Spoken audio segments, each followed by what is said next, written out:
Welcome to the Know. I'm Meg Turney, and Bulimia.com has a problem with the portrayal of women in video games. No, this isn't about having a playable female assassin. It's about how women in video games look, and according to Bulimia.com, video game creators have got the female form all wrong.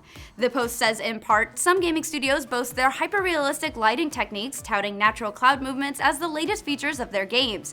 And with that kind of attention to detail, it makes us wonder, why can't they accurately portray the female body? If video game creators are going to pride themselves on accurate digital representations, then it's time for them to get real about women. So they've taken to Photoshop to attempt to right what they see as wrong and released a series of images featuring prominent video game vixens looking markedly heavier than they did before. Mortal Kombat's Sonya Blade, Halo's Cortana, and even Final Fantasy's Riku are among those who got the digital makeover, and the post concludes by saying that these unrealistic interpretations of the female form could be dangerous, going so far as to say that they could lead female gamers to develop eating disorders. Now, I'm gonna get on my soapbox here for a second, but before I do, let me say that I'm all about including varying body types in video games, but you don't get people to support more body types by erasing another. Some women are fit, and in the context of what they do in those games, they realistically should be fit. I mean, take Sonya Blade. She's ex-military, she kicks a hell of a lot of ass, of course she's got a six-pack.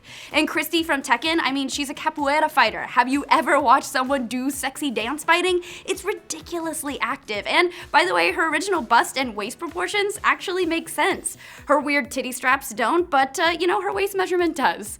And speaking of those toy carriers, if you're gonna make women look more realistic in video games, why not start with what they're wearing? I mean, if you ever watched Immersion, you know that as soon as the fists start flying, those girls are coming right out of that top.